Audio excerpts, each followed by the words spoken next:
श्रावण मास महात्म्य 7वां अध्याय। मंगला गौरी व्रत का वर्णन तथा व्रत कथा।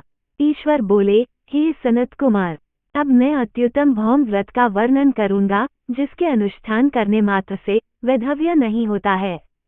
विवाह होने के पश्चात 5 वर्षों तक ये व्रत करना चाहिए। इसका नाम मंगला गौरी व्रत है। यह पापों का नाश करने वाला है। विवाह के पश्चात प्रथम श्रावण शुक्ल पक्ष में पहले मंगलवार को यह व्रत आरंभ करना चाहिए। केले के खंभों से सुशोभित एक पुष्प मंडल बनाना चाहिए और उसे अनेक प्रकार के फलों तथा रेशमी वस्त्रों से सजाना चाहिए। उस मंडप में अपने सामर्थ्य के अनुसार देवी की सुवर्णमयी अथवा अन्य धातु की बनी प्रतिमा स्थापित करनी चाहिए। उस प्रतिमा को 16 उपचारों से, 16 दूरवादलों से, 16 चावलों से तथा 16 चने की दालों से मंगला गौरी नामक देवी की पूजा करनी चाहिए और 16 बत्तियों से 16 दीपक जलाने चाहिए। दही तथा भात का नैवेद्य भक्तिपूर्वक अर्पित करना चाहिए। देवी के पास ही पत्थर का सील तथा लोड़ा स्थापित करना चाहिए। 5 वर्ष तक इस प्रकार से करने के पश्चात उद्यापन करना चाहिए। माता को वायन प्रदान करना चाहिए, जिसकी विधि आप सुनिए। अपने सामर्थ्य अनुसार 1 पल प्रमाण सुवर्ण की अथवा उसके आधे प्रमाण की अथवा उसके भी आधे प्रमाण की मंगला गौरी की प्रतिमा निर्मित करानी चाहिए। अपनी शक्ति के अनुसार स्वर्ण आदि के बने तंदुल पूरित पात्र पर वस्त्र तथा रमणीय कंचू की ओढ़नी रखकर उन दोनों के ऊपर देवी की प्रतिमा स्थापित करनी चाहिए। पास में चांदी से निर्मित सिल तथा लोड़ा रखकर माता को वायन प्रदान करना चाहिए। इसके बाद 16 सुवासिनियों को प्रयत्नपूर्वक भोजन कराना चाहिए। हे विप्र, इस विधि से व्रत करने पर 7 जन्मों तक सौभाग्य बना रहता है और पुत्र आदि के साथ संपदा विद्यमान रहती है।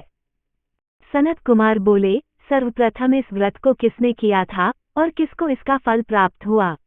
हे शंभो, जिस तरह से मुझे इसके प्रति निष्ठा हो जाए, कृपा करके वैसे ही बताए। ईश्वर बोले, हे सनत कुमार, पूर्व काल में कुरुदेश में श्रुतकीर्ति नामक एक विद्वान, कीर्तिशाली, शत्रुओं का नाश करने वाला, 64 कलाओं का ज्ञाता तथा धनुर्विद्या में कुशल राजा हुआ था। पुत्र के अतिरिक्त अन्य सभी शुभ चीजें उस राजा के पास थी। अतः वह राजा संतान के विषय में अत्यंत चिंतित हुआ और जब ध्यानपूर्वक देवी की आराधना करने लगा, तब उसकी कठोर तपस्या से देवी प्रसन्न हो गई और उससे यह वचन बोली, हे सुव्रत, वर मांगो। श्रुतकीर्ति बोला, हे देवी, यदि आप मुझ पर प्रसन्न हैं तो मुझे सुंदर पुत्र दीजिए। हे देवी, आपकी कृपा से अन्य किसी भी वस्तु का अभाव नहीं है। उसका यह वचन सुनकर पवित्र मुस्कान वाली देवी ने कहा, हे राजन, तुमने अत्यंत दुर्लभ वर मांगा है, फिर भी कृपावश मैं तुम्हें अवश्य दूंगी।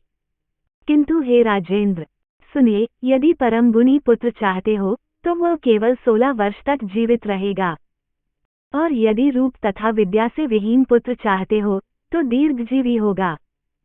देवी का ये वचन सुनकर राजा चिंतित हो उठा और पुनः अपनी पत्नी से परामर्श करके उसने गुणवान तथा सभी शुभ लक्षणों से संपन्न 16 वर्ष की आयु वाला पुत्र मांगा। तब देवी ने भक्ति संपन्न राजा से कहा, हे नृपनंदन, मेरे मंदिर के द्वार पर आम का वृक्ष है, उसका एक फल लाकर मेरी आज्ञा से अपनी भार्या को उसे भक्षण करने हेतु प्रदान करो, जिससे वह शीघ्र ही गर्भ धारण करेगी, इसमें संदेह नहीं है। प्रसन्न होकर राजा ने वैसा ही किया और उसकी पत्नी ने गर्भ धारण कर लिया। 10वें महीने में उसने देवतुल्य सुंदर पुत्र को जन्म दिया। तब हर्ष तथा शोक से युक्त राजा ने बालक का जातकर्म आदि संस्कार किया और शिव का स्मरण करते हुए उसका नाम चिरायु रखा। इसके बाद पुत्र के 16 वर्ष के होने पर पत्नी सहित राजा चिंता में पड़ गए और वे विचार करने लगे कि ये पुत्र बड़े कष्ट से प्राप्त हुआ है और मैं इसकी दुखद मृत्यु अपने ही सामने कैसे देख सकूंगा। ऐसा विचार करके राजा ने पुत्र को उसके मामा के साथ काशी भेज दिया। प्रस्थान के समय राजा की पत्नी ने अपने भाई से कहा कि कार्पटिक का वेश धारण करके आप मेरे पुत्र को काशी ले जाए। मैंने भगवान मृत्युंजय से पूर्व में पुत्र के लिए प्रार्थना की थी और कहा था कि हे विश्वेश, आप जगतपति की यात्रा के लिए मैं उस पुत्र को अवश्य भेजूंगी। अतः आप मेरे पुत्र को आज ही ले जाए और सावधानी पूर्वक इसकी रक्षा कीजिएगा। अपनी बहन की यह बात सुनकर भांजे के साथ वह चल पड़ा। कई दिनों तक चलते चलते वह आनंद नामक नगर में पहुंचा। वहां सभी प्रकार की समृद्धियों से संपन्न वीरसेन नाम वाला राजा रहता था। उस राजा की एक सर्वलक्षण संपन्न, युवावस्था प्राप्त, मनोहर तथा रूप लावण्यमयी मंगला गौरी नामक कन्या थी। सभी उपमानों को तुच्छ करके सौंदर्य अभिवृद्धि को प्राप्त वह कन्या किसी समय सखियों के साथ नगर के उपवन में क्रीड़ा करने के लिए गई हुई थी। उसी समय चिरायु तथा उसका मामा वे दोनों भी वहां पहुंच गए और उन कन्याओं को देखने की लालसा से वहां विश्राम करने लगे। इसी बीच विनोदपूर्वक क्रीड़ा करती हुई उन कन्याओं में से किसी एक ने कुपित होकर राजकुमारी को रांडा ये कुवचन कह दिया। तब उस अशुभ वचन को सुनकर राजकुमारी ने कहा, तुम अनुचित बात क्यों बोल रही हो? मेरे कुल में तो इस प्रकार की कोई नहीं है। मंगला गौरी की कृपा से तथा उनके व्रत के प्रभाव से विवाह के समय जिसके सर पर मेरे हाथ से अक्षत पड़ेंगे, हे सखी, वो यदि अल्पायु वाला होगा तो भी चिरंजीवी हो जाएगा। इसके बाद वह सभी कन्याएं अपने अपने घर चली गईं। उसी दिन राजकुमारी का विवाह था। बाहलिक देश के दृढ़धर्मा नामक राजा के सुकेतु नाम वाले पुत्र के साथ उसका विवाह निश्चित किया गया था। वह सुकेतु विद्याहीन, कुरूप तथा बहरा था। तब सुकेतु के साथ आए हुए उन लोगों ने विचार किया कि इस समय कोई दूसरा श्रेष्ठ वर ले जाना चाहिए और विवाह संपन्न हो जाने के बाद वहां सुकेतु पहुंच जाए।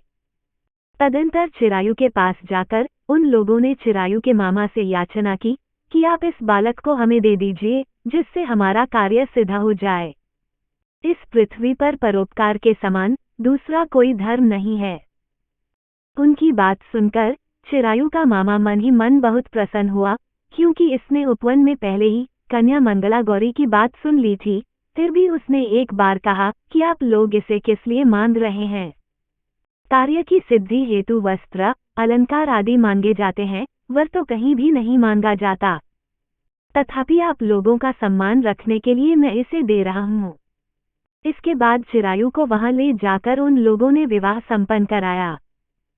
सप्तपदी आदि के हो जाने पर रात्रि में शिव पार्वती की प्रतिमा के समक्ष उस चिरायु ने हर्षयुक्त होकर मंगला गौरी के साथ शयन किया। उसी दिन चिरायु के 16 वर्ष पूर्ण हो चुके थे और अर्धरात्रि में साक्षात्कार सर्परूप में वहां आ गया। इसी बीच संयोगवश राजकुमारी जाग गई। उसने उस महासर्प को वहां देखा और वह भय से व्याकुल होकर कांपने लगी। तभी उस कन्या ने धैर्य धारण कर 16 उपचारों से सर्प की पूजा की और पीने के लिए उसे दूध दिया। उसने दीनता भरी वाणी में उस सर्प की प्रार्थना तथा स्तुति की। मंगला गौरी प्रार्थना करने लगी कि मैं उत्तम व्रत को करूंगी जिससे मेरे पति जीवित रहें। ये जिस तरह से चिरकाल तक जीवित रहें, आप वैसा कीजिए। इतने में सर्प वहां स्थित एक कमंडलू में प्रवेश कर गया और उस मंगला गौरी ने अपनी कंचुकी से उस कमंडलू का मुंह बांध दिया। इसी बीच उसका पति अंगड़ाई लेकर जाग गया और अपनी पत्नी से बोला, हे प्रिय, मुझे भूख लगी है। तब वह अपनी माता के पास जाकर खीर, लड्डू आदि ले आई और उसके द्वारा दिए भोज्य पदार्थ को उसने प्रसन्न मन होकर खाया। भोजन के पश्चात हाथ धोते समय उसके हाथ से अंगूठी गिर पड़ी। तांबूल खाकर वह पुनः सो गया। इसके बाद मंगला गौरी कमंडलू को फेंकने के लिए जाने लगी। विधि की कैसी गति है कि उस कमंडलू में से बाहर की ओर जगमग करती हुई हर कांति को देखकर वह आश्चर्यचकित हो गई। घट में स्थित उस हार को उसने अपने कंठ में धारण कर लिया। इसके बाद कुछ रात शेष रहते ही चिरायु का मामा आकर उसे ले गया। इसके बाद वर पक्ष के लोग सुकेतु को वहां ले आए। उसे देख मंगला गौरी ने कहा कि यह मेरा पति नहीं है। तब उन सभी ने उससे कहा, हे शुभे, तुम ये क्या बोल रही हो? यहाँ तुम्हारा कोई परिचायक हो तो उसे हम लोगों को बताओ। मंगला गौरी बोली, जिसने रात्रि में 9 रत्नों से बनी अंगूठी दी है, उसकी अंगुली में इसे डालकर परिचायक निशानी देख लें। मेरे पति ने रात्रि में मुझे जो हार दिया था उसके रत्नों का समुदाय कैसा है, इस बात को ये बताए, ये तो कोई अन्य ही है। इसके अतिरिक्त रात्रि में आम सींचते समय उनका पैर कुमकुम से लिप्त हो गया था। वह मेरी जांघ पर अब भी विद्यमान है, उसे आप लोग शीघ्र देख लें। साथ ही रात में परस्पर भाषण तथा भोजन आदि जो कुछ किया गया था, उसे भी ये बता दे, तब ये निश्चय ही मेरा पति है। इस प्रकार उसका वचन सुनकर सभी ठीक है कहने लगे। किंतु जब एक भी बात ना मिली, तब सभी ने सुकेतु को उसका पति होने से निषिद्ध कर दिया और वर पक्ष वाले जिस तरह से आए थे उसी तरह से चले गए। उसके बाद अपने वंश को बढ़ाने वाले महान यश से संपन्न तथा परम मनस्वी मंगला गौरी के पिता ने अन्न पान आदि का सत्र चलाया। उन्होंने वर पक्ष का वृतांत कानों कान सुन लिया कि स्वरूप से कुरूप होने के कारण लोगों के द्वारा किसी अन्य को वर के रूप में आदरपूर्वक लाया गया था। तब उन्होंने अपनी कन्या को पर्दे के भीतर बिठा दिया। उसके बाद 1 वर्ष बीतने पर यात्रा करके चिरायु अपने मामा के साथ ये देखने आया कि विवाह के बाद वहां क्या हुआ। तब उसे गवाक्ष के भीतर से देखकर वह मंगला गौरी अत्यंत प्रसन्न हुई और माता पिता से बोली कि मेरे पति आ गए हैं। राजा ने अपने सुहृदजनों को बुलाकर पूर्व में कहे गए सभी परिचायकों को देखकर मंद मुस्कान वाली अपनी कन्या चिरायु को सौंप दी। राजा ने शिष्टजनों को साथ लेकर विवाह का उत्सव कराया। इसके बाद राजा वीरसेन ने वस्त्र, आभूषण आदि, सेना, घोड़े, रथ और अन्य भी बहुत सी सामग्रियां देकर उन्हें विदा किया। उसके बाद कुल को आनंदित करने वाला वह चिरायु पत्नी तथा मामा को साथ लेकर सेना के साथ अपने नगर पहुंचा। लोगों के मुख से उसे आया हुआ सुनकर उसके माता पिता को विश्वास नहीं हुआ। उन्होंने सोचा कि प्रारब्ध अन्यथा कैसे हो सकता है। इतने में वह अपने माता पिता के पास आ गया और स्नेह से परिपूर्ण वह चिरायु भक्तिपूर्वक उनके चरणों में गिर पड़ा। तब अपने पुत्र का मस्तक सूंघकर उन दोनों ने परम आनंद प्राप्त किया। पुत्रवधू मंगला गौरी ने भी सास ससुर को प्रणाम किया। तब सास उसे अपनी गोद में बिठाकर सारा वृतांत शीघ्रता पूर्वक पूछने लगी। हे महामुने, तब पुत्रवधू ने भी मंगला गौरी के उत्तम व्रत महात्म्य तथा जो कुछ घटित हुआ था वह सब वृतांत बताया। हे सनत कुमार, मैंने आपसे इस मंगला गौरी व्रत का वर्णन कर दिया। जो कोई भी इसका श्रवण करता है अथवा जो इसे कहता है उसके सभी मनोरथ पूर्ण हो जाते हैं, इसमें संदेह नहीं है। सूत जी बोले, हे ऋषियों, इस प्रकार शिवजी ने सनत कुमार को यह मंगला गौरी व्रत बताया और उन्होंने सभी कार्यों को पूर्ण करने वाले इस व्रत को सुनकर महान आनंद प्राप्त किया। इस प्रकार श्री स्कंद पुराण के अंतर्गत ईश्वर सनत कुमार संवाद में श्रावण मास महात्म्य में मंगला गौरी व्रत कथन नामक 7वां अध्याय पूर्ण हुआ।